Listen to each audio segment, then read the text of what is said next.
இந்திய பிரதமர் நரேந்திர மோடி 2 நாள் சுற்றுப்பயணமாக தமிழகம் வந்துள்ள நிலையில் தூத்துக்குடி விமான நிலையத்தை திறந்து வைத்திருக்கிறார். இந்த நிலையில் முன்னாள் அமைச்சர் இருக்கக்கூடிய தற்போதைய தமிழிசை சவுந்தரராஜன் இருக்கலாம். அவங்கள கேட்கலாம். வணக்கம். 2 நாள் சுற்றுப்பயணமாக பிரதமர் மோடி நம்ம வந்திருக்காங்க. வந்து பல்வேறு திட்டங்கள் கொடுத்துருப்பாங்க, தொடர்ந்து கூறிட்டு இருக்காங்க. அதை நீங்க எப்படி பாக்குறீங்க? இந்த விழா எப்படி இருக்கு? இல்ல, மிக்க மகிழ்ச்சியாக நம்ம நாட்டோட தென்கோடி பகுதிக்கு, நம்ம தமிழ்நாட்டோட தென் பகுதி, நம்ம தூத்துக்குடிக்கு வந்து இவ்வளவு நல்ல திட்டங்களை அவர் கொடுத்திருக்கிறார். நேரா வெளிநாட்டில இருந்து நேரா வந்திருக்கிறார் நம்ம தூத்துக்குடிக்கு. எவ்வளவு பெருமையா நாம நினைக்கணும். அது மட்டுமல்ல, தொடர்ந்து நிதி கொடுக்கல, வீடு வீடா போய் நிதி கொடுக்கலன்னு சொல்லுங்கன்னு முதலமைச்சர் சொன்னார். இனிமே திமுக காரங்களே போய் நிதி கொடுக்கிறார் பிரதமர்னு சொல்லாம இருக்க முடியாது. ஏன்னா இன்னைக்கு 4800 கோடி நம்ம இந்த பகுதிக்கு மட்டுமே. அதே மாதிரி நாளைக்கு கங்கை கொண்ட சோழபுரத்துக்கு போறாரு. கங்கையையும் காவிரியையும் இணைக்கிறார். அன்றைக்கு ராஜேந்திர சோழன் கங்கை நதி நீரை கொண்டு வந்து குடமுழுக்கு நடத்தினார். இன்னைக்கு பாரத பிரதமர் கங்கை நீரை கொண்டு வந்து கொண்டிருக்கிறார். ஆக இணைப்பு, வேற்றுமையில் ஒற்றுமை இந்த நாடு என்பதை வலியுறுத்தி கொண்டிருக்கிறார்.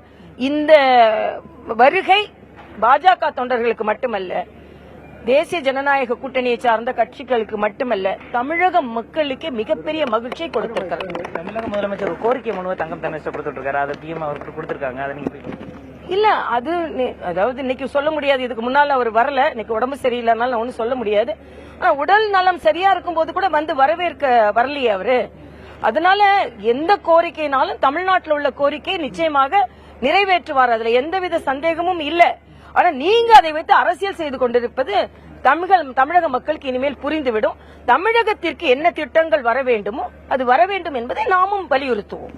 தொடர்ந்து மத்திய அரசு வந்து தமிழகத்தை புறக்கணிச்சிட்டு இருக்கு அப்படின்னு சொல்லும்போது 3 லட்சம் கோடி அளவுக்கு ஒதுக்கீடு செஞ்சிருக்கோம், வளர்ச்சி அடைஞ்சிருக்கு பேசிருக்காரு. ஆமா, நிச்சயமாக இனிமே அவங்க பொய் பிரச்சாரம் செய்ய முடியாது. அழுத்தம் திருத்தமாக கணக்கோடு சொல்லி இருக்கிறார். இவங்க இனிமே அதை மறுத்தே சொல்ல முடியாது.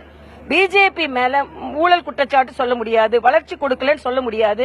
அதனால நிதி கொடுக்கலன்னு ஒன்னு சொல்லிக் கொண்டிருந்தார்கள். இனிமேல் நிதி கொடுக்கவில்லை என்று சொன்னால் மக்களே அவர்களை புறந்தள்ளுவார்கள் என்பதுதான் எனது கருத்து. பாஜக வந்து தமிழகத்துல கால் ஊன்ற முடியாதுன்னு தொடர்ந்து திராவிட கட்சிக்கு சொல்லிட்டு இருக்காங்க. நாங்க தான் ஏற்கனவே கால் ஊன்றிட்டோமேப்பா.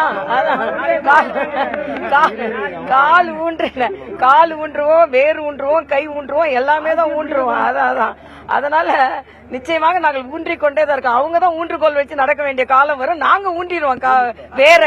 அதனால பிரச்சனையே இல்ல. எதையோ ஒண்ணு சொல்லணும்னு சொல்றாங்க. தமிழகத்தில் தாமரை மலர்ந்தே தீரும். தமிழக வளர்ச்சிக்கு பல்வேறு வகையான நிதிகளை ஒதுக்கீடு செய்திருப்பதாக தமிழிசை சவுந்தரராஜன் அவர்கள் தெரிவித்திருக்கிறார்கள். ஒளிப்பதிவாளர் நாராயணமூர்த்தியுடன் செய்தியாளர் மருதுபாண்டி.